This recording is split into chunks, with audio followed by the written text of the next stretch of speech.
Punjabi radio 'ਚ ਵੈਸੇ ਸੁਣ ਰਹੇ ਸਾਰੇ ਸਰੋਤਿਆਂ ਨੂੰ ਬਲਵਿੰਦਰ ਕੌਰ ਵੱਲੋਂ ਪਿਆਰ ਭਰੀ ਸਤਿ ਸ੍ਰੀ ਅਕਾਲ। ਤੇ ਜੀ ਪ੍ਰੋਗਰਾਮ ਖਬਰ ਤੇ ਨਜ਼ਰ ਪ੍ਰੋਗਰਾਮ ਦੇ ਵਿੱਚ ਸਾਡੇ ਨਾਲ ਹੋਣਗੇ ਬਲਤੇਜ ਪੰਨਾ ਜੀ। ਅੱਜ ਦਿਨ ਵੀਰਵਾਰ ਖਬਰਾਂ ਤੇ ਨਜ਼ਰ ਮਾਰਾਂਗੇ। ਖਬਰਾਂ ਤੋਂ ਪਹਿਲਾਂ ਧੰਨਵਾਦ ਕਰਨਾ ਚਾਹੁੰਦੇ ਸਾਡੇ ਸਪੋਂਸਰ ਜਿਨ੍ਹਾਂ ਨੇ ਇਸ ਪ੍ਰੋਗਰਾਮ ਨੂੰ ਸਪੋਂਸਰ ਕੀਤਾ। ਆਪ ਸਭ ਤੱਕ ਪਹੁੰਚਾਇਆ ਜੀ ਖਾਲਸਾ ਇੰਸ਼ੋਰੈਂਸ ਏਜੰਸੀ 4082722500 ਉਹਨਾਂ ਦਾ ਫੋਨ ਨੰਬਰ ਹੈ। ਗੁਰਦੀਪ ਸਿੰਘ ਵਰਦੀ ਕਲੋਵਸ, ਅਸ਼ਾਨਜੀਤ ਸਿੰਘ ਕਲੋਟੀ ਜੁੱਬਾ ਸਿਟੀ, ਸਤਨਾਮ ਸਿੰਘ ਸ਼ੇਰਗਿੱਲ ਸਲਮਾ ਤੋਂ, ਬਹਾਦਰ ਸਿੰਘ ਗਿੱਲ ਪਾਵਲਰ, ਸੁੱਚਾ ਸਿੰਘ ਜੀ ਫਰੈਜ਼ਨੋ ਤੋਂ, ਗੁਰਵੀਰ ਸਿੰਘ ਬਰਾੜ ਫਰੈਜ਼ਨੋ ਤੋਂ, ਹਰਵਿੰਦਰ ਸਿੰਘ ਸਮਰਾ ਜੁੱਬਾ ਸਿਟੀ ਤੋਂ ਬਹੁਤ ਬਹੁਤ ਇਹਨਾਂ ਦੇ ਧੰਨਵਾਦੀ। ਇਹਨਾਂ ਨੇ ਇਸ ਪ੍ਰੋਗਰਾਮ ਨੂੰ ਸਪੋਂਸਰ ਕੀਤਾ। ਆਪ ਸਭ ਤੱਕ ਪਹੁੰਚਾਇਆ ਜੀ। ਸਾਡੇ ਨਾਲ ਜੁੜ ਚੁੱਕੇ ਨੇ ਬਲਤੇਜ ਪੰਨੂ ਜੀ। ਸਤਿ ਸ਼੍ਰੀ ਅਕਾਲ, ਸਵਾਗਤ ਹੈ ਜੀ। ਸਤਿ ਸ਼੍ਰੀ ਅਕਾਲ ਜੀ, ਧੰਨਵਾਦ ਜੀ, ਬਹੁਤ ਮਿਹਰਬਾਨੀ। ਤੇ ਕੱਲ੍ਹ ਆਪਾਂ ਗੱਲ ਕੀਤੀ ਸੀਗੀ ਹਿਮਾਚਲ ਪ੍ਰਦੇਸ਼ ਦੇ ਵਿੱਚ ਵੋਟਾਂ ਪੈਣ ਦੀ, ਤੇ ਵੋਟਾਂ ਕਹਿੰਦੇ ਪੈ ਗਈਆਂ ਪਰ ਰਿਕਾਰਡ ਤੋੜ ਵੋਟਾਂ ਪਈਆਂ। ਬਿਲਕੁਲ ਜੀ, ਇਹ ਦੋ ਤਰੀਕੇ ਦੇ ਨਾਲ ਲਿਆ ਜਾਂਦਾ ਜੀ। ਜਿਹੜੀ ਜ਼ਿਆਦਾ ਵੋਟਿੰਗ ਪੋਲ ਹੋਣੀ, ਜਾਂ ਤਾਂ ਸਰਕਾਰ ਦੇ ਹੱਕ ਦੇ ਵਿੱਚ ਵੋਟਾਂ ਪੋਲ ਹੋਈਆਂ ਨੇ, ਜਾਂ ਫਿਰ ਸਰਕਾਰ ਬਦਲਣ ਦੇ ਵਾਸਤੇ ਜਿਹੜੀਆਂ ਉਹ ਵੋਟਾਂ ਪੋਲ ਹੋਈਆਂ ਨੇ। ਕੱਲ ਵੀ ਡਿਟੇਲ ਜਿਹੜੀ ਹੋਈ ਕਿ ਦੋਵੇਂ ਪਾਰਟੀਆਂ ਇੱਕੋ ਜਿਹੀਆਂ ਨੇ, ਜਿਹੜੀ ਜਿਨ੍ਹਾਂ ਦੇ ਵਿੱਚ ਮੁੱਖ ਮੁਕਾਬਲਾ ਹੈ। ਹਾਂ, ਇੰਨਾ ਜ਼ਰੂਰ ਹੈ ਕਿ ਜ਼ੋਰ ਬਹੁਤ ਲੱਗਿਆ ਜੀ। ਚਾਹੇ ਉਹ ਕਾਂਗਰਸ ਹੈ, ਉਹਦੀ ਹਾਈ ਕਮਾਂਡ ਹੈ, ਤੇ ਚਾਹੇ ਬੀਜੇਪੀ ਦੀ, ਸਾਰਿਆਂ ਨੇ ਟਿੱਲ ਜਿਹੜਾ ਜੀ ਪੂਰਾ ਲਾਤਾ। ਸ਼ਾਇਦ ਵੋਟਾਂ ਕੱਢਣ ਦੇ ਵਿੱਚ ਦੋਨੇ ਪਾਰਟੀਆਂ ਜਿਹੜੀਆਂ ਜੀ ਉਹ ਸਫਲ ਹੋਈਆਂ ਨੇ। ਹੁਣ ਵੇਖਣਾ ਇਹ ਹੋਊਗਾ ਜੀ ਕਿ ਕਿਹੜੇ ਪਾਸੇ ਵੱਲ ਨੂੰ ਇਹ ਝੁਕਦੀਆਂ। ਰਿਕਾਰਡ ਵੋਟਾਂ ਪਈਆਂ ਜੀ 74.45%, ਤਕਰੀਬਨ 74.5%।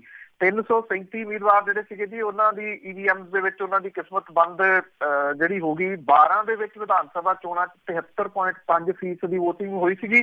14 ਦੀਆਂ ਲੋਕ ਸਭਾ ਚੋਣਾਂ ਦੇ ਟਾਈਮ ਜਿਹੜੀ ਵੋਟ ਫੀਸਦੀ ਸੀਗੀ ਉਹ 64.45 ਰਹੀ ਸੀਗੀ।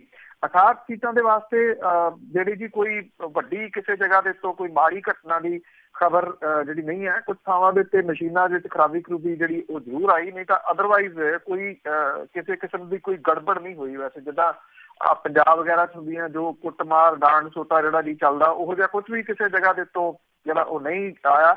ਪਰ ਇੰਨਾ ਹੈ ਕਿ ਨਤੀਜਿਆਂ ਦੇ ਵਾਸਤੇ ਲੰਮਾ ਇੰਤਜ਼ਾਰ ਜਿਹੜਾ ਜੀ ਉਹ ਕਰਨਾ ਪਊਗਾ, ਕਿਉਂਕਿ ਹੁਣ ਗੁਜਰਾਤ ਦੇ ਵਿੱਚ ਸਾਰਾ ਧਿਆਨ ਜਿਹੜਾ ਉਹ ਕੇਂਦਰਿਤ ਰਹੂਗਾ। ਔਰ 18 ਦਸੰਬਰ ਨੂੰ ਵੋਟਾਂ ਦੀ ਗਿਣਤੀ ਜਿਹੜੀ ਹੋਊਗੀ, ਉਸੇ ਦਿਨ ਗੁਜਰਾਤ ਦੇ ਨਤੀਜੇ ਵੀ ਜਿਹੜੇ ਆ ਉਹ ਐਲਾਨੇ ਜਾਣਗੇ। ਕਾਂਗਰਸ ਨੇ ਵੀਰਭਦਰ ਸਿੰਘ ਜਿਹੜੇ 83 ਸਾਲਾਂ ਦੇ ਨੇ, ਉਹਨਾਂ ਨੂੰ ਮੁੱਖ ਮੰਤਰੀ ਦੇ ਅਹੁਦੇਦਾਰ ਵਜੋਂ ਉਭਾਰਿਆ, ਜਦੋਂ ਕਿ ਭਾਰਤੀ ਜਨਤਾ ਪਾਰਟੀ ਨੇ ਸਾਬਕਾ ਮੁੱਖ ਮੰਤਰੀ ਪ੍ਰੇਮ ਕੁਮਾਰ ਧੂਮਲ ਨੂੰ ਜਿਹੜੇ 73 ਸਾਲਾਂ ਦੇ ਨੇ ਉਹਦੇ ਉੱਤੇ ਜਿਹੜਾ ਜੀ ਉਹ ਦਾ ਖੇਡਿਆ।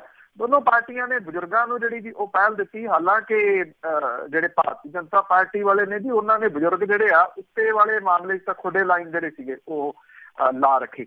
ਇਹਨਾਂ ਹਿਮਾਚਲ ਦੀਆਂ ਵੋਟਾਂ ਦੇ ਵਿੱਚ ਇੱਕ ਜਿਹੜੀ ਅਹਿਮ ਗੱਲ ਇਹ ਵੀ ਰਹੀ ਜੀ ਕਿ ਸ਼ਿਆਮ ਸਰਨ ਨੇਗੀ ਜਿਹੜੇ 100 ਸਾਲਾਂ ਦੇ ਆ, ਉਹਨੇ 15ਵੀਂ ਵਾਰੀ ਕਨੌਰ ਜ਼ਿਲ੍ਹੇ ਦੇ ਕਲੱਪਾ ਦੇ ਵਿੱਚ ਵੋਟ ਜਿਹੜੀ ਸੀ ਉਹ ਪਾਈ।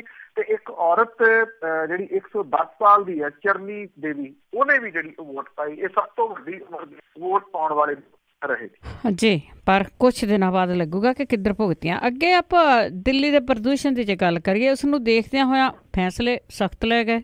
ਬਿਲਕੁਲ ਜੀ, ਐਕਚੁਅਲੀ ਦਿੱਲੀ ਦੇ ਵਿੱਚ ਮੰਦਾ ਹਾਲ ਜਿਹੜਾ ਜੀ ਉਹ ਹੋ ਗਿਆ। ਇਸ ਵੇਲੇ ਵਿਸ਼ਵ ਭਰ ਦੇ ਉੱਤੇ ਇਹਦਾ ਚਰਚਾ ਜਿਹੜਾ ਜੀ ਉਹ ਹੋ ਰਿਹਾ। ਇਹ ਕਿਹਾ ਜਾ ਰਿਹਾ ਜਿਹੜੇ ਸੈਲਾਨੀ ਨੇ ਉਹਨਾਂ ਨੇ ਬਹੁਤ ਸਾਰਿਆਂ ਨੇ ਆਪਣੇ ਪ੍ਰੋਗਰਾਮ ਜਿਹੜੇ ਆ ਜੀ ਉਹ ਰੱਦ ਕੀਤੇ ਆ ਸਾਈਡ ਨੂੰ ਆਉਣ ਦੇ ਵਾਸਤੇ, ਕਿ ਉੱਥੇ ਤਾਂ ਸਾਹ ਲੈਣਾ ਜਿਹੜਾ ਜੀ ਔਖਾ। ਇਸ ਕਿਸਮ ਦੇ ਨਾਲ ਗੈਸਾਂ ਦੀ ਭਾਰੀ ਜਿਹੜੀ ਹੈ ਜੀ, ਜਿਵੇਂ ਪੰਜਾਬ ਬਣਿਆ ਪਿਆ, ਉਹਦੇ ਤੋਂ ਮੰਦੇ ਹਾਲ ਜਿਹੜੇ ਆ ਜੀ ਉਹ ਦਿੱਲੀ ਦੇ ਹੋਏ ਪਏ ਆ। ਔਰ ਦਿੱਲੀ ਦੇ ਵਿੱਚ ਜਿਹੜਾ ਪੋਲਿਊਸ਼ਨ ਹੈ ਜੀ ਉਹਨੂੰ ਕਾਬੂ ਕਰਨ ਦੇ ਵਾਸਤੇ ਹੱਥ ਪੱਲੇ ਜਿਹੜੇ ਆ ਜੀ ਉਹ ਮਾਰੇ ਜਾ ਰਹੇ ਆ। ਜਿਹੜਾ ਇੱਥੇ ਔਡ ਈਵਨ ਫਾਰਮੂਲਾ ਜੀ ਉਹ ਲਾਗੂ ਕੀਤਾ ਜਾਊਗਾ ਜੀ। ਔਰ ਇਹ ਭੜਕ ਤੋਂ ਜਿਹੜਾ ਜੀ ਹੋ ਸਕਦਾ ਹੈ ਜੀ 13 ਤੋਂ ਜਿਹੜਾ ਜੀ ਕੀਤਾ ਜਾਊਗਾ, ਮਾਫ ਕਰਨਾ 13 ਤੋਂ ਲੈ ਕੇ 17 ਨਵੰਬਰ ਤੱਕ ਜਿਹੜਾ ਜੀ ਇਹ ਔਡ ਈਵਨ ਲਾਗੂ ਰਹੂਗਾ। ਜੇਕਰ ਜ਼ਰੂਰਤ ਪਈ ਤਾਂ ਇਹਨੂੰ ਅੱਗੇ ਐਕਸਟੈਂਡ ਜਿਹੜਾ ਜੀ ਉਹ ਕੀਤਾ ਜਾ ਸਕਦਾ ਹੈ। ਸਵੇਰੇ 8 ਵਜੇ ਤੋਂ ਲੈ ਕੇ ਸ਼ਾਮ ਦੇ 8 ਵਜੇ ਤੱਕ ਔਡ, ਇੱਕ ਦਿਨ ਔਡ ਤੇ ਇੱਕ ਦਿਨ ਈਵਨ ਗੱਡੀਆਂ ਜਿਹੜੀਆਂ ਨੇ ਉਹ ਜਾ ਸਕਣਗੀਆਂ। ਤੇ ਇਹਦੇ ਨਾਲ ਜਿਹੜਾ ਜੀ 2 ਵੀਲਰ ਨੂੰ ਛੋਟ ਦਿੱਤੀ ਗਈ ਆ। CNG ਵਾਲੀਆਂ ਗੱਡੀਆਂ ਤੇ ਬੱਚੇ ਢੋਣ ਵਾਲੀਆਂ ਜਿਹੜੀਆਂ ਗੱਡੀਆਂ ਨੇ ਸਕੂਲਾਂ ਦੇ, ਉਹਨਾਂ ਨੂੰ ਛੋਟ ਜਿਹੜੀ ਆ ਉਹ ਦਿੱਤੀ ਗਈ ਹੈ। VIP ਗੱਡੀਆਂ ਨੂੰ ਵੀ ਛੋਟ ਜਿਹੜੀ ਉਹ ਰਹੂਗੀ। ਵੈਸੇ VIP ਕਾਫਲੇ ਜਿਹੜੇ ਆ 50-50, 60-60 ਗੱਡੀਆਂ ਦੇ ਨਾਲ ਜਿਹੜਾ ਚੱਲਦੇ ਆ, ਤੇ ਉਹਨਾਂ ਨੂੰ ਛੋਟ ਇਹਦੇ ਵਿੱਚ ਦਿੱਤੀ ਜਾਊਗੀ। ਇਹਦੇ ਨਾਲ ਨਾਲ NGT ਨੇ ਅਗਲੇ ਹੁਕਮਾਂ ਤੱਕ ਦਿੱਲੀ ਦੇ ਵਿੱਚ ਕਿਸੇ ਵੀ ਕਿਸਮ ਦੀ ਖੇਤੀ ਕਾਰਨ ਤੇ ਪੋਲਿਊਸ਼ਨ ਪੈਦਾ ਕਰਨ ਵਾਲੀਆਂ ਸੜਕਾਂ ਜਿਹੜੀਆਂ ਨੇ ਉਹ 14 ਨਵੰਬਰ ਤੱਕ ਬੰਦ ਕਰਨ ਦੀ ਹਦਾਇਤ ਦਿੱਤੀ ਆ। 10 ਸਾਲ ਪੁਰਾਣੇ ਡੀਜ਼ਲ ਟਰੱਕ ਦਿੱਲੀ ਦੇ ਵਿੱਚ ਦਾਖਲ ਨਹੀਂ ਹੋ ਸਕਣਗੇ। ਕਿਸੇ ਕਿਸਮ ਦੀ ਕੰਸਟਰਕਸ਼ਨ ਜਾਂ ਪੁਰਾਣੀ ਕੰਸਟਰਕਸ਼ਨ ਜਿਹੜੀ ਉਹਨੂੰ ਢਾਉਣਾ, ਇਹਦੇ ਉੱਤੇ ਵੀ ਪਾਬੰਦੀ ਅਗਲੇ ਹੁਕਮਾਂ ਤੱਕ ਲਾ ਦਿੱਤੀ ਗਈ ਆ। ਦਿੱਲੀ ਦੇ ਅੰਦਰ ਟਰੱਕ ਜਿਹੜੇ ਨੇ ਉਹ ਵੜਨ ਦੇ ਉੱਤੇ ਪਾਬੰਦੀ ਲੱਗ ਗਈ ਹੈ। ਸਿਰਫ ਜਿਹੜੇ ਜ਼ਰੂਰੀ ਵਸਤਾਂ ਨੇ, ਜਿਨ੍ਹਾਂ ਦੇ ਵਿੱਚ ਖਾਣ ਪੀਣ ਵਾਲੀਆਂ ਵਸਤਾਂ ਨੇ, ਉਹਨਾਂ ਦੀ ਢੋਆ ਢੁਆਈ ਕਰ ਰਹੇ ਟਰੱਕ ਹੀ ਦਿੱਲੀ ਦੇ ਵਿੱਚ ਜਿਹੜਾ ਜੀ ਉਹ ਐਂਟਰ ਹੋ ਸਕਣਗੇ। ਬਾਕੀ ਸਾਰਿਆਂ ਦੇ ਉੱਤੇ ਜਿਹੜੀ ਹੈ ਜੀ ਉਹ ਪਾਬੰਦੀ ਰਹੂਗੀ। ਦੇਖਣਾ ਇਹ ਹੋਊਗਾ ਕਿ ਇਹ ਜਿਹੜੀਆਂ ਕੋਸ਼ਿਸ਼ਾਂ ਸ਼ੁਰੂ ਕੀਤੀਆਂ ਗਈਆਂ ਨੇ ਇਹ ਕਿੰਨੀਆਂ ਹੈਲਪਫੁਲ ਜਿਹੜੀਆਂ ਨੇ ਜੀ। ਤੇ ਅੱਗੇ ਆਪਾਂ ਐਸਪੀ ਸਲਵਿੰਦਰ ਸਿੰਘ ਦੀ ਇਹ ਗੱਲ ਕਰੀਏ ਕਿ ਉਹ ਪਤਾ ਨਹੀਂ ਐਡੇ ਜੁਰਮ ਕਰਕੇ ਕਿਤੇ ਨਾ ਕਿਤੇ ਉਹ ਗਵਾ ਹੀ ਦਿੱਤਾ, ਉਸ ਨੂੰ ਜਬਰੀ ਰਿਟਾਇਰ ਕਰ ਦਿੱਤਾ ਗਿਆ। ਬਿਲਕੁਲ, ਐਕਚੁਅਲੀ ਸੁੱਚਾ ਸਿੰਘ ਲੰਗਾਹ ਹੋਰਾਂ ਦਾ ਖਾਸਮ ਖਾਸ ਜਿਹੜਾ ਜੀ ਸਾਥੀ, ਉਹਨੂੰ ਜਿਹੜਾ ਕਿ NIA ਨੇ ਉਸ ਤੋਂ ਲੰਮੀ ਪੁੱਛਗਿੱਛ ਕੀਤੀ ਸੀਗੀ ਜਦੋਂ ਪਠਾਨਕੋਟ ਦੇ ਵਿੱਚ ਹਮਲਾ ਹੋਇਆ ਸੀਗਾ। ਵੱਖੋ ਵੱਖਰੇ ਵਿਵਾਦਾਂ ਦੇ ਨਾਲ ਜੁੜੇ SP ਸਲਵਿੰਦਰ ਸਿੰਘ ਤੋਂ ਲੰਮੀ ਪੁੱਛਗਿੱਛ ਹੋਈ, ਪਰ ਕਿਵੇਂ ਉਹ ਉਹਦੇ ਵਿੱਚੋਂ ਨਿਕਲ ਗਿਆ, ਕੀ ਉਹਦਾ ਬਣਿਆ, ਕਿਸੇ ਨੂੰ ਕੋਈ ਜਿਹੜੀ ਹੈ ਜੀ ਕੁਛ ਨਹੀਂ ਪਤਾ। ਪਰ ਹੁਣ ਪੰਜਾਬ ਸਰਕਾਰ ਨੇ ਇੱਕ ਵਾਰੀ ਫੇਰ ਇਹਨੂੰ ਚਰਚਾ ਦੇ ਵਿੱਚ ਲਿਆਂਦਾ ਜੀ। ਇਸ ਵਾਰੀ ਕਾਰਨ ਇਹ ਆ ਕਿ ਉਹਨੂੰ ਜਬਰੀ ਉਹ ਵੱਖੋ ਵੱਖਰੇ ਕੇਸਾਂ ਦੇ ਵਿੱਚ ਜਿਹੜਾ ਸੀ ਉਹ ਮੁਲਜ਼ਮ ਆ, ਉਹਦੇ ਵਿੱਚ ਵੱਖ-ਵੱਖ ਮਾਮਲਿਆਂ ਵਿੱਚ 5 ਚਾਰਜ ਸ਼ੀਟਾਂ ਦਾਇਰ ਨੇ। ਪੰਜਾਬ ਸਰਕਾਰ ਨੇ SP ਤੇ ਉਹਦੇ ਤੋਂ ਉੱਪਰਲੇ ਰੈਂਕ ਵਾਲੇ ਪੁਲਿਸ ਅਧਿਕਾਰੀਆਂ ਖਿਲਾਫ ਕਾਰਵਾਈ ਕਰਨ ਲਈ ਮੁੱਖ ਸਕੱਤਰ ਦੀ ਅਗਵਾਈ ਦੇ ਵਿੱਚ ਬਣਾਈ ਜਿਹੜੀ 6 ਮੈਂਬਰੀ ਕਮੇਟੀ ਸੀਗੀ। ਇਸ ਕਮੇਟੀ ਨੇ ਜਿਹੜਾ ਜੀ ਇਹ ਫੈਸਲਾ ਲਿਆ ਔਰ ਜਬਰੀ ਰਿਟਾਇਰ ਇਹਨੂੰ ਜਿਹੜਾ ਜੀ ਕਰਨ ਦਾ ਫੈਸਲਾ ਲਿਆ ਗਿਆ। 53 ਸਾਲਾਂ ਦਾ ਸਲਵਿੰਦਰ ਸਿੰਘ ਜਿਹੜਾ ਸੀਗਾ ਉਹਨੇ ਇਹ ਗੱਲ ਉਦੋਂ ਆਖੀ ਸੀ ਕਿ ਉਹ ਡਰੱਗ ਵਗੈਰਾ ਦੇ ਮਾਮਲੇ ਦੇ ਵਿੱਚ ਜਿਹੜੇ ਆਉਣ ਵਾਲੇ ਦੂਜੇ ਪਾਸੇ ਤੋਂ ਉਹਨਾਂ ਨੂੰ ਲਿਆਉਂਦਾ ਸੀਗਾ, ਪਰ ਭੁਲੇਖੇ ਨਾਲ ਸ਼ਾਇਦ ਉਦੋਂ ਅੱਤਵਾਦੀ ਜਿਹੜਾ ਉਹ ਲਿਆਇਆ। ਅਜੇ ਤੱਕ ਵੈਸੇ ਇਹ ਏਜੰਸੀ ਦੀ ਜਿਹੜੀ ਰਿਪੋਰਟ ਆ ਉਹ ਜਨਤਕ ਨਹੀਂ ਹੋਈ, ਕਿਉਂਕਿ ਇਸ ਮਾਮਲੇ ਜਿਹੜੀ ਚਾਰਜਸ਼ੀਟ ਦਾਖਲ ਦੀ ਉਨੀ ਦੇਰ ਤੱਕ ਡਿਟੇਲ ਜਿਹੜੀ ਹੈ ਨਹੀਂ ਆ ਸਕਦੀ। ਪਰ ਐਡੀ ਲੰਬੀ ਜਿਹੜੀ ਪੁੱਛਗਿੱਛ ਹੈ ਉਹਦੇ ਵਿੱਚੋਂ ਕੁਛ ਨਾ ਕੁਛ ਜਿਹੜਾ ਜੀ ਉਹ ਜ਼ਰੂਰ ਨਿਕਲਦਾ। ਸ਼ਾਇਦ ਇਸੇ ਕਰਕੇ ਜਿਹੜੀ ਪੰਜਾਬ ਸਰਕਾਰ ਹੈ ਮੌਜੂਦਾ, ਉਹਨਾਂ ਨੇ ਕਿਸੇ ਕਿਸਮ ਦੀ ਕੱਲ੍ਹ ਨੂੰ ਹੇਠੀ ਜਿਹੜੀ ਹੈ ਜੀ ਹੋਵੇ ਉਦੋਂ ਪਹਿਲਾਂ ਇਹ ਜਿਹੜਾ ਜੀ ਫੈਸਲਾ ਲੈ ਲਿਆ ਔਰ ਉਹਨੂੰ ਜਬਰੀ ਰਿਟਾਇਰ ਕਰ ਦਿੱਤਾ ਗਿਆ। ਬਿਲਕੁਲ ਜੀ, ਸ਼ਾਇਦ ਉਹਨਾਂ ਨੂੰ ਉਸ ਦੇ ਵਿੱਚ ਆਪਣੀ ਭਲਾਈ ਲੱਗਦੀ ਹੈ, ਇਸ ਕਰਕੇ ਕੀਤਾ ਗਿਆ। ਤੇ ਅੱਗੇ ਆਪਾਂ ਸਰਹੱਦ ਦੀ ਗੱਲ ਕਰੀਏ ਕਿ ਉਸ ਦੇ ਲਾਗੇ ਗੁੱਜਰ ਬੜੇ ਬੈਠੇ ਆ ਤੇ ਸਰਕਾਰ ਉਹਨਾਂ ਨੂੰ ਹਟਾ ਰਹੀ ਹੈ ਉੱਥੋਂ। ਜੀ ਇਹ ਥੋੜਾ ਜਿਹਾ ਜਿਹੜਾ ਅਜੀਬ ਜਿਹਾ ਤੁਸੀਂ ਕਹਿ ਲਓ ਕਿ ਇਹ ਫੈਸਲਾ ਲਿਆ ਗਿਆ ਔਰ ਇਹਦੇ ਵਿੱਚ ਇਹ ਕਿਹਾ ਗਿਆ ਕਿ ਪੰਜਾਬ ਦੇ ਜਿਹੜੇ ਹੋਮ ਮਿਨਿਸਟਰੀ ਤੇ ਸਰਹੱਦੀ ਜ਼ਿਲ੍ਹਿਆਂ ਦੇ ਡਿਪਟੀ ਕਮਿਸ਼ਨਰ ਨੇ ਪੰਜਾਬ ਪੁਲਿਸ ਦੇ ਮੁਖੀ ਨੂੰ ਇਹ ਕਿਹਾ ਜੀ ਕਿ ਜੰਮੂ ਕਸ਼ਮੀਰ ਤੋਂ ਆ ਕੇ ਇਸ ਸਰਹੱਦ ਦੇ ਸਰਕਾਰੀ ਜ਼ਮੀਨਾਂ ਦੇ ਉੱਤੇ ਵਸੇ ਜਿਹੜੇ ਗੁੱਜਰ ਨੇ ਉਹਨਾਂ ਤੋਂ ਦੇਸ਼ ਦੀ ਸੁਰੱਖਿਆ ਨੂੰ ਖਤਰਾ ਹੈ ਔਰ ਫੌਰੀ ਕਦਮ ਜਿਹੜੇ ਵੀ ਉਹ ਚੁੱਕਣ ਦੇ ਹੁਕਮ ਜਾਰੀ ਕੀਤੇ ਗਏ ਆ। ਜਿਹੜਾ ਹੋਮ ਮਿਨਿਸਟਰੀ ਹੈ ਜੀ ਉਹਦੇ ਵੱਲੋਂ ਪੁਲਿਸ ਤੇ ਡਿਪਟੀ ਕਮਿਸ਼ਨਰਾਂ ਨੂੰ ਜਿਹੜੀ ਜਾਣਕਾਰੀ ਦਿੱਤੀ ਗਈ ਆ ਉਹਦੇ ਵਿੱਚ ਕਿਹਾ ਗਿਆ ਕਿ ਅਣਪਛਾਤੇ ਗੁੱਜਰਾਂ ਨੇ ਸਰਹੱਦ ਦੇ ਨੇੜੇ ਸਰਕਾਰੀ ਜ਼ਮੀਨ ਦਾ ਖਰੀਦ ਕੇ ਆਪਣੀਆਂ ਜਿਹੜੀਆਂ ਝੌਂਪੜੀਆਂ ਤੇ ਡੇਰੇ ਪੱਕੇ ਰੂਪ ਦੇ ਵਿੱਚ ਬਣਾ ਲਏ ਆ। ਭਾਰਤ ਤੇ ਪਾਕਿਸਤਾਨ ਸਰਹੱਦ ਬੜੀ ਸੰਵੇਦਨਸ਼ੀਲ ਹੈ। ਇੱਥੋਂ ਜਿਹੜੀ ਡਰੱਗ ਦੀ ਤਸਕਰੀ ਹੁੰਦੀ ਆ, ਅੱਤਵਾਦੀਆਂ ਦੀ ਘੁਸਪੈਠ ਹੁੰਦੀ ਆ ਔਰ BSF ਦੀ ਜਿਹੜੀ ਮੀਟਿੰਗ ਜੁਲਾਈ ਮਹੀਨੇ ਦੇ ਵਿੱਚ ਦਿੱਲੀ 'ਚ ਹੋਈ ਸੀ ਉਹਦੇ ਵਿੱਚ ਵੀ ਹੋਰ ਗੁੱਜਰਾਂ ਨੂੰ ਸਰਹੱਦ ਨੇੜੇ ਵਸਣ ਤੋਂ ਰੋਕਣ ਤੋਂ ਪਹਿਲਾਂ ਇੱਥੇ ਬੈਠੇ ਗੁੱਜਰਾਂ ਨੂੰ ਉਠਾਉਣ ਲਈ ਸਖਤ ਕਦਮ ਚੁੱਕੇ ਜਾਣ ਦੇ ਬਾਰੇ ਆਖਿਆ ਗਿਆ ਸੀਗਾ। ਸੂਤਰ ਜਿਹੜੇ ਆ ਜੀ ਉਹ ਕਹਿੰਦੇ ਆ ਕਿ ਜਿਹੜੇ ਗੁੱਜਰ ਜ਼ਮੀਨਾਂ ਖਰੀਦ ਕੇ ਵਸੇ ਆ ਉਹਨਾਂ ਨੂੰ ਤਾਂ ਉੱਥੋਂ ਉਠਾਉਣਾ ਔਖਾ ਹੋਊਗਾ। ਇਸ ਕਰਕੇ ਜਿਹੜਿਆਂ ਨੇ ਕਬਜ਼ੇ ਵਗੈਰਾ ਕੀਤੇ ਆ ਪੰਚਾਇਤੀ ਜ਼ਮੀਨਾਂ ਦੇ ਉੱਤੇ ਜਾਂ ਸਰਕਾਰੀ ਜ਼ਮੀਨਾਂ ਦੇ ਉੱਤੇ ਉਹਨਾਂ ਨੂੰ ਉਠਾਉਣ ਦੇ ਵਾਸਤੇ ਕਾਰਵਾਈ ਜਿਹੜੀ ਹੈ ਜੀ ਉਹ ਸ਼ੁਰੂ ਹੋ ਚੁੱਕੀ ਹੋਈ ਆ। ਪਠਾਨਕੋਟ 에ਅਰਬੇਸ ਦੇ ਉੱਤੇ ਪਿਛਲੇ ਸਾਲ ਜਦੋਂ ਅੱਤਵਾਦੀ ਹਮਲਾ ਹੋਇਆ ਸੀ ਤਾਂ 1 ਮਹੀਨੇ ਪਿੱਛੋਂ ਜੰਮੂ ਕਸ਼ਮੀਰ ਦਾ ਇੱਕ ਗੁੱਜਰ ਮਮੂਨ ਛਾਉਣੀ ਤੋਂ ਫੜਿਆ ਗਿਆ ਸੀਗਾ ਔਰ ਉਸ ਵੇਲੇ ਇਹ ਜਿਹੜੀ ਗੱਲ ਸਾਹਮਣੇ ਆਈ ਸੀ ਕਿ ਗੁੱਜਰਾਂ ਦੀ ਜਾਣਕਾਰੀ ਦੇ ਆਧਾਰ ਤੇ ਹੀ ਇਹ ਹਮਲਾ ਜਿਹੜਾ ਉਹ ਕੀਤਾ ਗਿਆ ਸੀਗਾ। ਸ਼ਾਇਦ ਇਸ ਕਰਕੇ ਹੀ ਜਿਹੜੀ ਦਿੱਲੀ ਦੇ ਵਿੱਚ ਮੀਟਿੰਗ ਹੋਈ ਉਹਦੇ ਵਿੱਚ ਇਹ ਅਹਿਮ ਫੈਸਲਾ ਜਿਹੜਾ ਲਿਆ ਗਿਆ ਕਿ ਗੁੱਜਰ ਜਿਹੜੇ ਨੇ ਉੱਥੋਂ ਉਠਾਏ ਜਾਣ। ਸਵਾਲ ਸਿਰਫ ਇਹੀ ਹੁੰਦਾ ਕਿ ਜਿਨ੍ਹਾਂ ਨੇ ਜ਼ਮੀਨਾਂ ਲਈਆਂ ਨੇ ਕਿਹਾ ਜਾ ਰਿਹਾ ਕਿ ਕਾਫੀ ਵੱਡੀ ਗਿਣਤੀ ਦੇ ਵਿੱਚ ਪੱਕੇ ਤੌਰ ਦੇ ਉੱਤੇ ਵਸ ਗਏ ਆ। ਕੋਈ ਸਮਾਂ ਹੁੰਦਾ ਸੀਗਾ ਇਹ ਕਦੀ ਕਿਤੇ ਪੱਕੇ ਨਹੀਂ ਸੀ ਵਸਦੇ।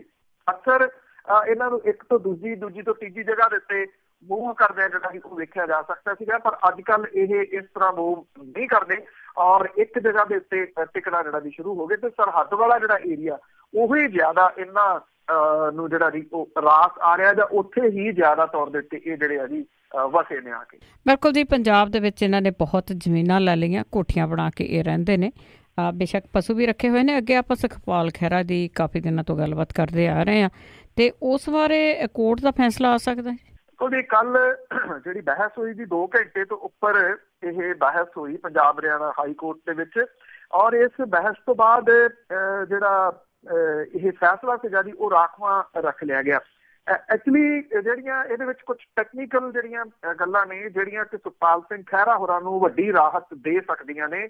ਇੱਕ ਤਾਂ ਇਹਦੇ ਵਿੱਚ ਜਿਹੜਾ ਜੀ ਸਭ ਤੋਂ ਵੱਡਾ ਪੱਖ ਹੈ ਕਿ ਉਹਨਾਂ ਦਾ ਨਾਮ FIR ਦੇ ਵਿੱਚ ਨਹੀਂ ਸੀਗਾ, ਨਾ ਉਹਨਾਂ ਦਾ ਨਾਮ ਜਿਹੜਾ ਜੀ ਚਲਾਨ ਦੇ ਵਿੱਚ ਸੀਗਾ। ਇਹ ਦੋ ਜਿਹੜੇ ਬਹੁਤ ਅਹਿਮ ਪੱਖ ਨੇ ਜਿਹੜੇ ਸੁਖਪਾਲ ਸਿੰਘ ਖਹਿਰਾ ਹੋਰਾਂ ਦੇ ਹੱਕ ਦੇ ਵਿੱਚ ਜਾਂਦੇ ਆ। ਪਿਛਲੇ ਦਿਨਾਂ ਦੇ ਵਿੱਚ ਬਹੁਤ ਚਰਚਿਤ ਹੋਇਆ ਇਹ ਜਿਹੜੇ ਸੰਮਨ ਜਿਹੜੇ ਜਾਰੀ ਕੀਤੇ ਗਏ ਸੀਗੇ ਫਾਜ਼ਿਲਕਾ ਦੀ ਅਦਾਲਤ ਦੇ ਵੱਲੋਂ ਜਾਰੀ ਕੀਤੇ ਗਏ ਸੀਗੇ, ਨਾਨ ਬੇਲੇਬਲ ਸੀਗੇ। ਇਹਦੇ ਉੱਤੇ ਸਟੇ ਲਾ ਦਿੱਤਾ ਸੀਗਾ ਜੀ ਪੰਜਾਬ ਹਰਿਆਣਾ ਹਾਈ ਕੋਰਟ ਨੇ ਉਹਦੀ ਅਗਲੀ ਸੁਣਵਾਈ ਤੱਕ। ਇਹ ਸਟੇ ਜਿਹੜਾ ਜੀ ਉਹ ਜਾਰੀ ਰਹੂਗਾ ਜਦੋਂ ਤੱਕ ਅਦਾਲਤ ਦਾ ਫੈਸਲਾ ਨਹੀਂ ਆ ਜਾਂਦਾ। ਅੱਜ ਇਹ ਫੈਸਲਾ ਆ ਜਾਣ ਦੀ ਉਮੀਦ ਹੈ। ਇੱਕ ਤਾਂ ਟੈਕਨੀਕਲ ਪੱਖ ਉਹ ਸੀ, ਦੂਜਾ ਜਿਹੜਾ ਟੈਕਨੀਕਲ ਪੱਖ ਇਹਦੇ ਵਿੱਚ ਉੱਭਰ ਕੇ ਸਾਹਮਣੇ ਆਇਆ ਇਸ ਬਹਿਸ ਦੇ ਵਿੱਚ 2 ਘੰਟੇ ਜਿਹੜੀ ਚੱਲੀ ਬਹਿਸ ਦੇ ਵਿੱਚ ਕਿ ਜਿਹੜੇ ਫੋਨ ਨੰਬਰ ਜਾਂ ਜਿਹੜੇ ਫੋਨ ਦਾ ਰਿਕਾਰਡ ਪੁਲਿਸ ਨੇ ਪੇਸ਼ ਕੀਤਾ ਜਿਹੜਾ ਉਹਨੇ ਅਦਾਲਤ ਦੇ ਵਿੱਚ ਲਾਇਆ ਜਾਂ ਸਿੱਟ ਜਿਹੜੀ ਬਣੀ ਸੀ ਉਦੋਂ ਉਹਦੇ ਵਿੱਚ ਜਿਹੜਾ ਵੀ ਪੇਸ਼ ਕੀਤਾ ਗਿਆ ਉਹਦੇ ਉੱਤੇ ਕੁਐਸਚਨ ਮਾਰਕ ਲੱਗਿਆ ਜੀ। ਉਹ ਕੁਐਸਚਨ ਮਾਰਕ ਇਸ ਕਰਕੇ ਲੱਗਿਆ ਕਿ ਜਦੋਂ ਤੁਸੀਂ ਇਸ ਤਰ੍ਹਾਂ ਦਾ ਕੋਈ ਰਿਕਾਰਡ ਅਦਾਲਤ ਦੇ ਵਿੱਚ ਪੇਸ਼ ਕਰਨਾ ਹੈ ਸੋ ਸਾਈਬਰ ਇਹ ਜਿਹੜਾ ਵੀ ਆ ਜਾਂਦਾ ਸਾਈਬਰ ਕ੍ਰਾਈਮ, ਉਹਦੇ ਵਿੱਚ ਤੁਹਾਨੂੰ ਜਦੋਂ ਰਿਕਾਰਡ ਲੈਣਾ ਜਿਹੜਾ ਅਦਾਲਤ 'ਚ ਪੇਸ਼ ਹੋਣਾ ਹੈ ਉਸ ਰਿਕਾਰਡ ਨੂੰ ਲੈਣ ਦੇ ਵਾਸਤੇ ਇੱਕ ਜਿਹੜੀ ਪ੍ਰਕਿਰਿਆ ਹੈ ਉਹਦੇ ਥਰੂ ਲੰਘਣਾ ਪੈਂਦਾ ਤੇ ਜਿਹੜੀ ਐਪਲੀਕੇਸ਼ਨ ਹੈ ਉਹ ਸੰਬੰਧਿਤ ਕੰਪਨੀ ਨੂੰ ਦਿੱਤੀ ਜਾਵੇ। ਉਹਦੇ ਤੋਂ ਫਿਰ ਜਿਹੜਾ ਜੀ ਉਹ ਫੋਨ ਕਾਲ ਦਾ ਜਿਹੜਾ ਰਿਕਾਰਡ ਮੰਗਿਆ ਜਾਵੇ, ਉਹ ਜਿਹੜਾ ਰਿਕਾਰਡ ਹੈ ਉਹ ਜਾ ਕੇ ਲਾਇਆ ਜਾਵੇ ਤਾਂ ਉਹਨੂੰ ਅਦਾਲਤ ਮੰਨਦੀ ਹੈ। ਇਹਦੇ ਵਿੱਚ ਜਿਹੜਾ ਜੀ ਨੁਕਤਾ ਇਹ ਉਠਾਇਆ ਗਿਆ ਕਿ ਜਿਹੜਾ ਇਹ ਸੀਗਾ ਰਿਕਾਰਡ ਫੋਨ ਕਾਲ ਦਾ ਰਿਕਾਰਡ ਇਹ ਆਫੀਸ਼ੀਅਲੀ ਤੌਰ ਦੇ ਉੱਤੇ ਕੰਪਨੀਆਂ ਤੋਂ ਨਹੀਂ ਲਿਆ ਗਿਆ ਬਲਕਿ ਆਪਣੇ ਤੌਰ ਦੇ ਉੱਤੇ ਜਿਵੇਂ ਜੁਗਾੜ ਲਾ ਕੇ ਜਾਂ ਕੋਈ ਜਿਹੜਾ ਚੱਲਦਾ ਕਿ ਪੁਲਿਸ ਨੇ ਆਪਣੇ ਤੌਰ ਦੇ ਉੱਤੇ ਚੁੱਪ ਕੀਤੇ ਕਿਸੇ ਨੂੰ ਕਹਿ ਕੇ ਕਢਾ ਲਿਆ। ਇਸ ਕਰਕੇ ਇਹਦੀ ਅਥੈਂਟੀਕੇਸ਼ਨ ਜਿਹੜੀ ਹੈ ਜੀ ਉਹ ਖਤਮ ਹੋ ਜਾਂਦੀ ਹੈ ਆਲਮੋਸਟ। ਇਹ ਵੀ ਸੁਖਪਾਲ ਸਿੰਘ ਖਹਿਰਾ ਹੋਰਾਂ ਦੇ ਹੱਕ ਦੇ ਵਿੱਚ ਜਿਹੜੀ ਹੈ ਜੀ ਉਹ ਬਣ ਜਾਂਦੀ ਹੈ। ਲੱਸੀ ਕਿ ਅੱਜ ਜਿਹੜਾ ਜੀ ਇਹ ਫੈਸਲਾ ਦੇ ਆਉਂਦਾ ਕਿਹੋ ਜਿਹਾ ਜਿਹੜਾ ਫੈਸਲਾ ਆਉਂਦਾ। ਵੈਸੇ ਜਿਵੇਂ ਤੁਹਾਨੂੰ ਟੈਕਨੀਕਲ ਪੱਖ ਜਿਹੜੇ ਆ ਜੀ ਮੈਂ ਦੱਸਿਆ ਉਹਦੇ ਤੋਂ ਇਉਂ ਲੱਗਦਾ ਕਿ ਸੁਖਪਾਲ ਸਿੰਘ ਖਹਿਰਾ ਹੋਰਾਂ ਦੇ ਹੱਕ ਦੇ ਵਿੱਚ ਇਹ ਫੈਸਲਾ ਆ ਸਕਦਾ। ਪਰ ਵਿਰੋਧੀ ਤੇ ਕੱਛਾ ਵਜਾਉਂਦੇ ਹੋਣੇ ਆ ਨਾ ਕਿ ਇਸ ਦੇ ਅਗੇਂਸਟ ਆਵੇ। ਤਾਂ ਅੱਗੇ ਆਪਾਂ ਗੱਲ ਕਰਦੇ ਹਾਂ ਜੀ ਪਟਵਾਰੀਆਂ ਨੇ ਸਿਮਰਨਜੀਤ ਸਿੰਘ ਬੈਂਸ ਦੇ ਖਿਲਾਫ ਮੋਰਚਾ ਲਾਇਆ। ਸਿਮਰਨਜੀਤ ਸਿੰਘ ਬੈਂਸ ਜਿਹੜੇ ਕਿ ਹੈ ਨੇ ਜੀ ਆਪਣੇ MLA ਨੇ ਇੱਥੋਂ ਲੁਧਿਆਣਾ ਤੋਂ, ਉਹ ਇਹਨਾਂ ਦਿਨਾਂ ਦੇ ਵਿੱਚ ਜਿਹੜਾ ਜੀ ਆਪਣੇ ਸੋਸ਼ਲ ਮੀਡੀਆ ਦੇ ਰਾਹੀਂ ਜਿਹੜਾ ਕਾਫੀ ਕੁਛ ਕਰਨ ਦੀ ਕੋਸ਼ਿਸ਼ ਕਰ ਰਹੇ ਆ। ਚਾਹੇ ਪਾਸਪੋਰਟ ਦੇ ਦਫ਼ਤਰਾਂ ਦੇ ਵਿੱਚ ਜਿਹੜੀ ਹੈ ਜੀ ਉਹ ਲੁੱਟ ਖਸੁੱਟ ਹੋਵੇ, ਚਾਹੇ ਪਟਵਾਰੀ ਜਿਹੜੇ ਨੇ ਜੀ ਉਹ ਲੁੱਟ ਖਸੁੱਟ ਕਰ ਰਹੇ ਆ। ਬਜਾਏ ਇਹਦੇ ਕਿ ਜਿਹੜੀ ਪਟਵਾਰ ਯੂਨੀਅਨ ਆ ਉਹ ਇਹਨਾਂ ਨੂੰ ਜਿਹੜੇ ਕਰਪਟ ਹੈਗੇ ਨੇ ਕੁਛ ਉਹਨਾਂ ਦੇ ਉੱਤੇ ਕੋਈ ਨੱਥ ਪਾਵੇ, ਉਹ ਇਸ ਕਰਪਸ਼ਨ ਦੇ ਵਿਰੁੱਧ ਬੋਲਣ ਵਾਲੇ ਦੇ ਖਿਲਾਫ ਹੀ ਜਿਹੜਾ ਜੀ ਉੱਠ ਕੇ ਖੜੇ ਹੋ ਗਏ ਨੇ। ਰੈਵਨਿਊ ਪਟਵਾਰ ਯੂਨੀਅਨ ਪੰਜਾਬ ਜਿਹੜੀ ਹੈ ਜੀ ਉਹਨਾਂ ਨੇ MLA ਸਿਮਰਜੀਤ ਸਿੰਘ ਬੈਂਸ ਹੋਰਾਂ ਦੇ ਵਿਰੁੱਧ ਕਾਨੂੰਨੀ ਕਾਰਵਾਈ ਕਰਨ ਦੀ ਮੰਗ ਜਿਹੜੀ ਹੈ ਜੀ ਉਹ ਕੀਤੀ ਆ ਔਰ 636 ਪਟਵਾਰ ਸਰਕਲਾਂ ਦਾ ਕੰਮ ਠੱਪ ਕਰਤਾ ਜੀ। ਪਟਿਆਲਾ, ਬਰਨਾਲਾ, ਸੰਗਰੂਰ, ਫਤਿਹਗੜ੍ਹ ਸਾਹਿਬ ਇਹਦੇ ਪਟਵਾਰੀਆਂ ਤੋਂ ਸੱਖਣੇ ਪਏ ਆ ਜੀ। 346 ਪਟਵਾਰ ਸਰਕਲਾਂ ਦਾ ਕੰਮ ਠੱਪ ਕਰਕੇ ਇਹਨਾਂ ਨੇ ਸੰਘਰਸ਼ ਜਿਹੜਾ ਜੀ ਉਹ ਤਿੱਖਾ ਕਰ ਦਿੱਤਾ ਜੀ। ਯੂਨੀਅਨ ਦੇ ਵੱਲੋਂ ਕਮਿਸ਼ਨਰ ਮੰਡਲ ਪਟਿਆਲਾ ਦੇ 1197 ਪਟਵਾਰ ਸਰਕਲਾਂ ਦੇ ਵਿੱਚੋਂ 636 ਪਟਵਾਰ ਸਰਕਲ ਅਣਮਿੱਥੇ ਸਮੇਂ ਲਈ ਉਹਨਾਂ ਨੇ ਕੰਮ ਜਿਹੜਾ ਜੀ ਉਹ ਬੰਦ ਕਰਤਾ। ਲੋਕਾਂ ਦੇ ਕੰਮ ਰੁਕ ਗਏ ਆ। ਪਟਵਾਰ ਯੂਨੀਅਨ ਨੇ ਅਲਟੀਮੇਟਮ ਦਿੱਤਾ ਹੈ ਕਿ ਜੇ 17 ਨਵੰਬਰ ਤੱਕ ਵਿਧਾਇਕ ਬੈਂਸ ਤੇ ਉਹਦੇ ਸਾਥੀਆਂ ਦੇ ਵਿਰੁੱਧ ਕਾਨੂੰਨੀ ਕਾਰਵਾਈ ਨਾ ਕੀਤੀ ਗਈ ਤਾਂ 18 ਨਵੰਬਰ ਨੂੰ ਲੁਧਿਆਣੇ ਦੇ ਵਿੱਚ ਯੂਨੀਅਨ ਦੀ ਸੂਬਾਈ ਮੀਟਿੰਗ ਕਰਕੇ ਸੂਬੇ ਭਰ ਦੇ ਵਿੱਚ ਪਟਵਾਰੀਆਂ ਤੋਂ ਖਾਲੀ ਪਟਵਾਰ ਸਰਕਲਾਂ ਦਾ ਕੰਮ ਠੱਪ ਕਰਨ ਦਾ ਫੈਸਲਾ ਜਿਹੜਾ ਜੀ ਉਹ ਲਿਆ ਜਾ ਸਕਦਾ ਹੈ। ਵਿਧਾਇਕ ਬੈਂਸ ਦੇ ਵਿਰੁੱਧ ਲੁਧਿਆਣਾ ਦੇ ਪਟਵਾਰੀਆਂ ਦੇ ਵੱਲੋਂ 441 ਪਟਵਾਰ ਸਰਕਲਾਂ ਦੇ ਵਿੱਚੋਂ ਪਟਵਾਰੀਆਂ ਬਿਨਾਂ ਖਾਲੀ ਪਏ 290 ਪਟਵਾਰ ਸਰਕਲਾਂ ਦਾ ਕੰਮ 30 ਨਵੰਬਰ ਤੋਂ ਜਿਹੜਾ ਜੀ ਉਹ ਬੰਦ ਕੀਤਾ ਹੋਇਆ। ਜਿਹੜੇ ਸਿਮਰਜੀਤ ਸਿੰਘ ਬੈਂਸ ਨੇ ਉਹ ਇਹ ਕਹਿੰਦੇ ਆ ਕਿ ਜਿਹੜੇ ਇਹਦਾ ਹੜਤਾਲਾਂ ਉਹ ਕਰ ਰਹੇ ਨੇ ਉਹ ਮੈਨੂੰ ਆਪਣੀ ਗੱਲ ਕਹਿਣ ਤੋਂ ਰੋਕ ਨਹੀਂ ਸਕਦੇ। ਉਹਨਾਂ ਦਾ ਇਹ ਕਹਿਣਾ ਕਿ ਨਾ ਉਹ ਪੁਲਿਸ ਦੇ ਕੇਸਾਂ ਤੋਂ ਡਰਦੇ ਨੇ, ਨਾ ਕਿਸੇ ਹੋਰ ਚੀਜ਼ ਤੋਂ ਡਰਦੇ ਨੇ। ਜਿਹੜੇ ਲੋਕਾਂ ਦੇ ਨਾਲ ਠੱਗੀ ਹੋ ਰਹੀ ਹੈ ਉਹ ਤਾਂ ਉਸ ਠੱਗੀ ਨੂੰ ਉਜਾਗਰ ਜਿਹੜਾ ਵੀ ਉਹ ਕਰ ਰਹੇ ਨੇ ਔਰ ਇਹਨੂੰ ਉਹ ਉਜਾਗਰ ਕਰਦੇ ਰਹਿਣਗੇ। ਇਹ ਪਟਵਾਰੀ ਜਿਸ ਤਰੀਕੇ ਦੇ ਨਾਲ ਸਾਰੇ ਦੇ ਸਾਰੇ ਹੁਣ ਇਕੱਠੇ ਹੋ ਗਏ ਆ ਔਰ ਜਿਵੇਂ ਉਹ ਹੜਤਾਲ ਦੇ ਉੱਤੇ ਖਾਸ ਤੌਰ ਦੇ ਉੱਤੇ ਗਏ ਆ, ਵੇਖਣ ਵਾਲੀ ਗੱਲ ਜਿਹੜੀ ਹੈ ਜੀ ਇਹਦੇ ਵਿੱਚ ਇਹ ਰਹੂਗੀ ਕਿ ਕਿੰਨਾ ਕੁ ਪ੍ਰੈਸ਼ਰ ਸਰਕਾਰ ਦੇ ਉੱਤੇ ਇਹ ਪਟਵਾਰੀ ਪਾਉਂਦੇ ਆ ਤੇ ਸਰਕਾਰ ਇਸ ਮਾਮਲੇ ਦੇ ਵਿੱਚ ਜਿਹੜੀ ਉਹ ਕੀ ਹੱਲ ਕੱਢਦੀ ਹੈ। ਕਿਉਂਕਿ ਇਹਦੇ ਉੱਤੇ ਕੋਈ ਕਿਸੇ ਇੱਕ ਨੂੰ ਟਾਰਗੇਟ ਤਾਂ ਕੀਤਾ ਨਹੀਂ ਗਿਆ। ਬਹੁਤ ਸਾਰੇ ਲੋਕਾਂ ਨੇ ਉਮੀਦ ਜਿਹੜੀ ਹੈ ਜੀ ਦੇਖੀ ਆ ਉਹ ਤਾਂ ਸਿਰਫ ਇਹ ਹੈ ਕਿ ਜਿੰਨਾ ਤੋਂ ਤੁਸੀਂ ਰਿਸ਼ਵਤ ਲੈ ਰਹੇ ਹੋ, ਰਿਸ਼ਵਤ ਈਵਨ ਫੜੀ ਵੀ ਗਈ ਹੈ ਕਿ ਇਸ ਨੰਬਰ ਦੇ ਨੋਟ ਸੀਗੇ ਤੇ ਤੇਰੀ ਜੇਬ ਦੇ ਵਿੱਚ ਨੇ, ਉਹ ਕਢਾਏ ਵੀ ਗਏ ਆ। ਆਖਰਾ ਉਹਦੇ ਤੇ ਇਦੂ ਸਰਕਾਰ ਜਿਹੜੀ ਹੈ ਜੀ ਦਰਜ ਕਰਦੀ ਰਿਸ਼ਵਤ ਲੈਣ ਵਾਲਿਆਂ ਦੇ ਉੱਤੇ। ਇਹ ਪਟਵਾਰੀ ਜਿਹੜੇ ਨੇ ਜੀ ਉਹ ਰਿਸ਼ਵਤ ਉਹਨਾਂ ਦੇ ਹੱਕ ਦੇ ਵਿੱਚ ਖੜੇ ਹੋ ਗਏ। ਹਾਂ ਬਿਲਕੁਲ ਜੀ, ਪਿਛਲੇ 10 ਸਾਲਾਂ ਦੀਆਂ ਪਈਆਂ ਹੋਈਆਂ ਜਿਹੜੀਆਂ ਆਦਤਾਂ ਆ ਨਾ ਉਹ ਛੇਤੀ ਕਿਤੇ ਨਹੀਂ ਹਟਣੀਆਂ ਇਹਨਾਂ ਨੂੰ। ਤੇ ਅੱਗੇ ਆਪਾਂ ਗੈਂਗਸਟਰਾਂ ਨੂੰ ਫੜਨ ਦੀ ਗੱਲ ਕਰੀਏ ਤਾਂ ਪੁਲਿਸ ਨੇ ਥਾਂ ਥਾਂ ਤੇ ਪੋਸਟਰ ਲਾਏ।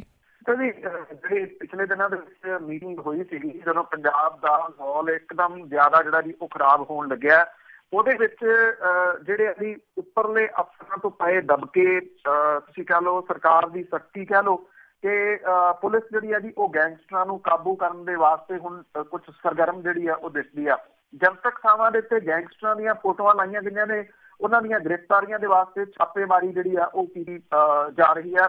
ਜਦੋਂ ਵਿਪਨ ਸ਼ਰਮਾ ਦਾ ਕਤਲ ਹੋਇਆ ਅੰਮ੍ਰਿਤਸਰ ਦੇ ਵਿੱਚ, ਕਿਉਂਕਿ ਉਹਦਾ ਵੀ ਜਿਹੜਾ ਕਤਲ ਦਾ ਸੰਬੰਧ ਜਿਹੜਾ ਉਹ ਸਿੱਧਮ ਸਿੱਧਾ ਜੁੜ ਰਿਹਾ ਗੈਂਗਸਟਰਾਂ ਦੇ ਨਾਲ ਜਿਹੜਾ ਜੀ ਉਹ ਜਾ ਕੇ। ਇਸ ਕਰਕੇ ਜਿਹੜੀ ਹੈ ਜੀ ਉਹ ਗੈਂਗਸਟਰਾਂ ਕੋਲੋਂ ਪੁੱਛ ਪੜਤਾਲ ਜਿਹੜੀ ਉਹ ਕੀ ਜਾ ਰਹੀ ਹੈ। 14 ਗੈਂਗਸਟਰਾਂ ਦੀਆਂ ਫੋਟੋਆਂ ਇਸ ਵੇਲੇ ਲੱਗੀਆਂ ਨੇ। ਇਹ ਫੋਟੋਆਂ ਟੋਲ ਪਲਾਜ਼ਿਆਂ, ATM ਤੇ ਬਾਕੀ ਥਾਵਾਂ ਦੇ ਉੱਤੇ ਜਿਹੜੀਆਂ ਜੀ ਉਹ ਲਾਈਆਂ ਗਈਆਂ ਨੇ। 14 ਗੈਂਗਸਟਰਾਂ ਦੀਆਂ ਫੋਟੋਆਂ ਵਾਲੀਆਂ ਜਿਹੜੀਆਂ ਇਹ ਤਸਵੀਰਾਂ ਨੇ, ਪੁਲਿਸ ਵਾਲੇ ਕਹਿੰਦੇ ਇਹਦੇ ਨਾਲ ਲੋਕਾਂ ਦੇ ਰਾਹੀਂ ਉਹ ਇਹਨਾਂ ਨੂੰ ਫੜਨ ਦੇ ਵਿੱਚ ਸਫਲ ਜਿਹੜੀ ਆ ਉਹ ਹੋ ਸਕਦੀ ਹੈ। ਜਿਹੜੇ ਅਹਿਮ ਗੈਂਗਸਟਰ ਜਿਨ੍ਹਾਂ ਦੀਆਂ ਫੋਟੋਆਂ ਲਾਈਆਂ ਗਈਆਂ ਨੇ ਉਹਦੇ ਵਿੱਚ ਵਿੱਕੀ ਗੌਂਡਰ, ਗੋਪੀ ਘਨਸ਼ਾਮਪੁਰਾ, ਸੁਪ੍ਰੀਤ ਸਿੰਘ, ਹੈਰੀ ਚੱਠਾ, ਆਕਾਸ਼ ਨੰਦੇੜ, ਦਿਲਪ੍ਰੀਤ ਸਿੰਘ, ਸੁੱਖ ਭਖਾਰੀਵਾਲ, ਰਿੰਦਾ ਸਰਹਾਲੀ, ਗੋਪੀ ਕੌਰ, ਗਗਨਾ ਹਥੂੜ, ਜੈਪਾਲ ਫਿਰੋਜ਼ਪੁਰਾ, ਸ਼ੁਭਮ ਸਿੰਘ ਤੇ ਸਾਰਜ ਸਿੰਘ ਉਰਫ ਮਿੰਟੂ ਜਿਹੜੇ ਵੀ ਇਹ ਵਿਪਨ ਸ਼ਰਮਾ ਵਾਲੇ ਕੇਸ ਦੇ ਵਿੱਚ ਜਿਹੜਾ ਉਹ ਲੜੀਂਦੇ ਆ, ਪ੍ਰੀਮਾ ਲਾਹੌਰੀਆ ਤੇ ਬਾਕੀ ਜਿਹੜੇ ਜੀ ਉਹ ਸ਼ਾਮਲ ਨੇ। ਹੁਣ ਸਵਾਲ ਇਹ ਹੈ ਜੀ ਕਿ ਐਕਚੁਅਲੀ ਜਿਹੜਾ ਅੱਜ ਤੋਂ ਕੋਈ 5-7 ਸਾਲ ਪਹਿਲਾਂ ਇਹ ਲਫ਼ਜ਼ ਹੀ ਕਿਸੇ ਨੇ ਨਹੀਂ ਸੀ ਜਿਹੜਾ ਉਹ ਸੁਣਿਆ। ਕਮ ਸੇ ਕਮ ਪੰਜਾਬ ਦੇ ਵਿੱਚ ਇਹ ਲਫ਼ਜ਼ ਪ੍ਰਚਲਿਤ ਨਹੀਂ ਸੀਗਾ, ਪਰ ਐਸਾ ਪ੍ਰਚਲਿਤ ਹੋਇਆ ਜੀ ਕਿ ਬਾਕੀ ਜਗ੍ਹਾ ਤੇ ਜਿੱਥੇ ਕੁਮਾਰੀ ਸੁਣੀਦੀ ਹੈ ਇਹੋ ਜੀ ਉਹ ਤਾਂ ਕਿਤੇ ਬਹੁਤ ਦੂਰ ਰਹਿ ਗਈਆਂ। ਪੰਜਾਬ ਦੇ ਗੈਂਗਸਟਰ ਜਿਹੜੀ ਉਹ ਅਹਿਮ ਹੋ ਗਈ। ਔਰ ਪਿਛਲੇ ਦਿਨਾਂ ਤੋਂ ਪੰਜਾਬ ਸਰਕਾਰ ਜਿਹੜੀ ਹੈ ਜੀ ਉਹ ਪਕੋਕਾ ਦੇ ਬਾਰੇ ਦੇ ਵਿੱਚ ਵੀ ਜਿਹੜਾ ਜੀ ਉਹ ਕਾਫੀ ਤੇਜ਼ੀ ਫੜ ਰਹੀ ਹੈ ਕਿ ਪਕੋਕਾ ਲੈ ਕੇ ਆਉਣਾ ਔਰ ਇਹ ਗੈਂਗਸਟਰਾਂ ਨੂੰ ਫੜਨ ਦੇ ਵਾਸਤੇ ਇਹ ਕਿਹਾ ਗਿਆ ਕਿ ਇਹ ਸਖਤ ਕਾਨੂੰਨ ਲਾਗੂ ਕੀਤਾ ਜਾਊਗਾ। ਸੋ ਇਹ ਜਿਹੜੀਆਂ ਫੋਟੋਆਂ ਲਾਈਆਂ ਨੇ ਇਹਦੇ ਨਾਲ ਕਿੰਨੇ ਫੜੇ ਜਾਂਦੇ ਨੇ, ਕਿੰਨੀ ਆਮ ਲੋਕਾਂ ਤੋਂ ਮਦਦ ਜਿਹੜੀ ਹੈ ਜੀ ਉਹ ਪੁਲਿਸ ਨੂੰ ਮਿਲਦੀ ਹੈ, ਇਹ ਵਾਚਣ ਵਾਲੀ ਗੱਲ ਹੋਈ। ਬਿਲਕੁਲ ਜੀ, ਕਿਤੇ ਇਸ ਪਕੋਕਾ ਦੇ ਵਿੱਚ ਹੋਰ ਲੋਕਾਂ ਨੂੰ ਨਾ ਫਸਾ ਦੇਣ। ਤੇ ਅੱਗੇ ਆਪਾਂ ਹਿੰਦੂ ਆਗੂਆਂ ਦੇ ਕਤਲਾਂ ਦੀ ਜੇ ਗੱਲ ਕਰੀਏ ਤੇ ਉਹਨਾਂ ਦੇ ਵਿੱਚ ਇੱਕ ਸ਼ੂਟਰ ਹੈ ਰਮਨਦੀਪ, ਉਸ ਨੂੰ ਪੁਲਿਸ ਨੇ ਚੱਕਿਆ। ਬਿਲਕੁਲ ਜੀ, ਐਕਚੁਅਲੀ ਇਹ ਜਿਹੜੀਆਂ ਗ੍ਰਿਫਤਾਰੀਆਂ ਪਿਛਲੇ ਦਿਨਾਂ ਦੇ ਵਿੱਚ ਹੋਈਆਂ ਨੇ ਉੱਥੋਂ ਜਿਹੜਾ ਜੀ ਅੱਗੇ ਤੋਂ ਅੱਗੇ ਫਿਰ ਜਿਹੜੀਆਂ ਇਹ ਗ੍ਰਿਫਤਾਰੀਆਂ ਹੋ ਰਹੀਆਂ ਨੇ। ਜਿਹੜੀ ਇਹ ਨਵੀਂ ਗ੍ਰਿਫਤਾਰੀ ਕੀਤੀ ਗਈ ਹੈ ਜੀ RSS ਆਗੂ ਜਗਦੀਸ਼ ਗਗਨੇਜਾ, ਰਵਿੰਦਰ ਗੋਸਾਈ ਤੇ ਸੁਲਤਾਨ ਮਸੀਹ ਸਣੇ ਮਿੱਥ ਕੇ ਕੀਤੇ ਗਏ 6 ਕਤਲਾਂ ਦੇ ਮਾਮਲੇ ਦੇ ਵਿੱਚ ਜਿਹੜੀ ਆ ਜੀ ਉਹ ਹੋ ਰਹੀ ਆ। ਲੁਧਿਆਣਾ ਦੇ ਥਾਣਾ ਮਿਹਰਬਾਨ ਤੋਂ 4 ਕਿਲੋਮੀਟਰ ਦੂਰ ਪਿੰਡ ਪੈਂਦਾ ਚੂੜਵਾਲ। ਮੈਂ ਉਧਰ ਵੀ ਗੱਲ ਕੀਤੀ ਸੀ ਕਿ ਪੁਲਿਸ ਅਜੇ ਇਹਦਾ ਨਾਂ ਲੁਕੋ ਰਹੀ ਹੈ। ਇਹ ਚੂੜਵਾਲ ਦਾ ਜਿਹੜਾ ਜੀ ਉਹ ਵਿਅਕਤੀ ਹੈ, ਇੱਥੋਂ ਸ਼ੂਟਰ ਰਮਨਦੀਪ ਸਿੰਘ ਉਰਫ ਰਮਨ ਕੈਨੇਡੀਅਨ ਜਿਹੜਾ ਜੀ ਉਹਨੂੰ ਚੁੱਕਿਆ ਗਿਆ ਔਰ ਲੁਧਿਆਣਾ ਪੁਲਿਸ ਨੂੰ ਇਹਦਾ ਪਤਾ ਜਿਹੜਾ ਜੀ ਉਹ ਨਹੀਂ ਲੱਗਿਆ। ਜਿਹੜਾ ਮੋਗੇ ਦੇ ਵਿੱਚ ਹੀ ਜ਼ਿਆਦਾ ਜਿਹੜੀ ਹੈ ਜੀ ਇਨਵੈਸਟੀਗੇਸ਼ਨ ਹੋਈ ਹੈ ਔਰ ਜਿੰਨੇ ਇਹ ਵਿਅਕਤੀ ਫੜੇ ਗਏ ਨੇ ਇਹਨਾਂ ਦੀ ਇਨਵੈਸਟੀਗੇਸ਼ਨ ਦਾ ਜਿਹੜਾ ਮੇਨ ਦਫ਼ਤਰ ਸੀਗਾ ਉਹ ਮੋਗਾ ਪੁਲਿਸ ਰਹੀ ਹੈ ਜੀ। ਉਹਦਾ ਕੀ ਕਾਰਨ ਰਿਹਾ ਇਹ ਤਾਂ ਇਹਦਾ ਖੁਲਾਸਾ ਪੁਲਿਸ ਜਿਹੜਾ ਜੀ ਕਿਸੇ ਕਿਸਮ ਦਾ ਨਹੀਂ ਕਰ ਰਹੀ ਕਿ ਮੋਗੇ ਨੂੰ ਕਿਉਂ ਜਿਹੜਾ ਜੀ ਉਹ ਰੱਖਿਆ ਗਿਆ। ਜਿਹੜੀ ਅਹਿਮ ਟੀਮ ਸੀ ਉਹ ਸਾਰੀ ਦੀ ਸਾਰੀ ਮੋਗੇ ਦੇ ਵਿੱਚ ਬਹਿ ਕੇ ਹੀ ਅੱਗੇ ਤੋਂ ਅੱਗੇ ਜਿਹੜੀ ਸੀਗੀ ਉਹ ਆਪਣੀਆਂ ਕਾਰਵਾਈਆਂ ਕਰਦੀ ਰਹੀ ਭਾਵ ਕਿ ਕਿਹਨੂੰ ਗ੍ਰਿਫਤਾਰ ਕਰਨਾ ਕੀ ਹੈ। ਸਾਰੀ ਮੋਗਾ ਦੀ ਪੁਲਿਸ ਨੇ ਰਮਨ ਦੀ ਗ੍ਰਿਫਤਾਰੀ ਜਿਹੜੀ ਹੈ ਜੀ ਉਹ ਸ਼ਾਮੀ ਜਾ ਕੇ ਪਾਈ ਉਦੋਂ ਪਹਿਲਾਂ ਜਿਹੜੇ ਰਮਨਦੀਪ ਦੇ ਪਰਿਵਾਰ ਵਾਲੇ ਸੀਗੇ ਉਹ ਲੁਧਿਆਣੇ ਦੇ ਥਾਣੇ ਦੇ ਵਿੱਚ ਉਹਦੇ ਅਗਵਾ ਹੋਣ ਦੀ ਸ਼ਿਕਾਇਤ ਦੇਣ ਦੇ ਵਾਸਤੇ ਗਏ। ਲੁਧਿਆਣੇ ਦੀ ਪੁਲਿਸ ਤਾਂ ਉਹਦੇ ਅਗਵਾ ਹੋਣ ਦੀ ਸ਼ਿਕਾਇਤ ਜਿਹੜੀ ਇਹਦੀ ਉਹ ਲਿਖ ਰਹੀ ਸੀ, ਪਰ ਉਦੋਂ ਬਾਅਦ ਸ਼ਾਮ ਜਾ ਕੇ ਜਦੋਂ ਮੋਗੇ ਦੀ ਪੁਲਿਸ ਨੇ ਡਿਕਲੇਅਰ ਕੀਤਾ ਕਿ ਉਹਨੇ ਇਸ ਰਮਨਦੀਪ ਸਿੰਘ ਨੂੰ ਜਿਹੜਾ ਦੀ ਉਹ ਚੁੱਕਿਆ, ਤਾਂ ਜਾ ਕੇ ਜਿਹੜੀ ਇਹਦੀ ਇਹ ਸ਼ਿਕਾਇਤ ਪਾਸੇ ਕੀਤੀ ਗਈ। ਇਹ ਕਿਹਾ ਜਾ ਰਿਹਾ ਜੀ ਕਿ ਜਿਹੜਾ ਇਹ ਪਿੰਡ ਚੂੜਵਾਲ ਦੇ ਵਿੱਚ ਰਹਿ ਰਿਹਾ ਸੀਗਾ ਰਮਨਦੀਪ ਸਿੰਘ, ਇਹ ਮੇਨ ਸ਼ੂਟਰ ਸੀਗਾ। ਜਿਹੜੀਆਂ ਖਬਰਾਂ ਨੇ ਉਹ ਇਹ ਦੱਸਦੀਆਂ ਨੇ ਕਿ ਜਦੋਂ ਇਹਨੇ ਕੁਛ ਜਿਹੜੀਆਂ ਗਰਮ ਪੋਸਟਾਂ ਜਿਹੜੀਆਂ ਉਹ ਪਾਈਆਂ ਨੇ ਆਪਣੇ ਫੇਸਬੁੱਕ ਤੇ ਰਾਹੀਂ, ਤੇ ਉੱਥੋਂ ਇਹ ਸੰਪਰਕ ਦੇ ਵਿੱਚ ਜਿਹੜਾ ਦੀ ਉਹ ਆਇਆ KCF ਦੇ ਜੋ ਦੱਸਿਆ ਜਾ ਰਿਹਾ। ਤੋ ਉੱਥੋਂ ਜਿਹੜਾ ਸੰਪਰਕ ਤੋਂ ਬਾਅਦ ਇਹਨੂੰ ਦੁਬਈ ਖੜਿਆ ਗਿਆ, ਜੋ ਪੁਲਿਸ ਦੱਸ ਰਹੀ ਆ, ਔਰ ਦੁਬਈ ਲਿਜਾ ਕੇ ਇਹਨੂੰ ਜਿਹੜੀ ਆ ਗੋਲੀ ਵਗੈਰਾ ਚਲਾਉਣ ਦੀ ਸ਼ੂਟ ਕਰਨ ਦੀ ਟ੍ਰੇਨਿੰਗ ਜਿਹੜੀ ਆ ਦਿੱਤੀ ਗਈ। ਉੱਥੋਂ ਫਿਰ ਇੱਥੇ ਆ ਕੇ ਇਹਨੇ ਵੱਖ-ਵੱਖ ਜਿਹੜੀਆਂ ਘਟਨਾਵਾਂ ਸੀਗੀਆਂ ਉਹਨੂੰ ਜਨਮ ਦਿੱਤਾ। ਇੱਥੇ ਆ ਕੇ ਜਿਹੜੀ ਆ ਉਹ ਘਟਨਾਵਾਂ ਦੇ ਵਿੱਚ ਸ਼ਾਮਲ ਹੋਇਆ। ਜਿਹੜੇ ਚੂੜਵਾਲ ਦੇ ਵਸਨੀਕ ਨੇ ਜੀ ਉਹ ਇਸ ਗੱਲੋਂ ਹੈਰਾਨ ਨੇ। ਉਹ ਇਹ ਕਹਿੰਦੇ ਨੇ ਕਿ ਰਮਨਦੀਪ ਸਿੰਘ ਜਿਹੜਾ ਉਹ ਸਾਊ ਮੁੰਡਾ ਤੇ ਜਿਹੜਾ ਜੀ ਉਹ ਕਹਿੰਦਾ ਕਿ ਉਹ ਗੁਰਬਾਣੀ ਪੜ੍ਹਨ ਵਾਲਾ ਹੈ, ਉਹ ਇਸ ਤਰ੍ਹਾਂ ਦਾ ਕੰਮ ਜਿਹੜਾ ਉਹ ਨਹੀਂ ਕਰ ਸਕਦਾ। ਜਦੋਂ ਕਿ ਪੁਲਿਸ ਜਿਹੜੀ ਆ ਜੀ ਉਹ ਇਹ ਕਹਿੰਦੀ ਆ ਕਿ ਇਹਨਾਂ ਮਾਮਲਿਆਂ ਦੇ ਵਿੱਚ ਜਿਹੜੇ 6 ਕਤਲ ਹੋਏ ਨੇ, ਇਸ ਮਾਮਲਿਆਂ ਦੇ ਵਿੱਚ ਰਮਨਦੀਪ ਸਿੰਘ ਹੀ ਮੇਨ ਸ਼ੂਟਰ ਹੈ ਜੀ। ਬਹੁਤ ਬਹੁਤ ਧੰਨਵਾਦ ਬਲਤੇਜ ਪੰਨੂ ਜੀ, ਮਿਹਰਬਾਨੀ ਜੀ, ਸਤਿ ਸ਼੍ਰੀ ਅਕਾਲ ਜੀ। ਤੇ ਸਰੋਤੇ ਸਨ ਬਲਤੇਜ ਪੰਨੂ ਜੀ ਜੋ ਸਾਡੇ ਨਾਲ ਜੁੜਦੇ ਨੇ, ਕਰਦੇ ਨੇ ਖਬਰਾਂ। ਹੁਣ ਇਸੇ ਦੇ ਨਾਲ ਸਾਡਾ ਅੱਜ ਦਾ ਬੁਲਟਨ ਇੱਥੇ ਹੀ ਸਮਾਪਤ। ਹੁਣ ਬਲਵਿੰਦਰ ਕੌਰ ਵੱਲੋਂ ਆਪ ਸਭ ਨੂੰ ਪਿਆਰ ਭਰੀ ਸਤਿ ਸ਼੍ਰੀ ਅਕਾਲ।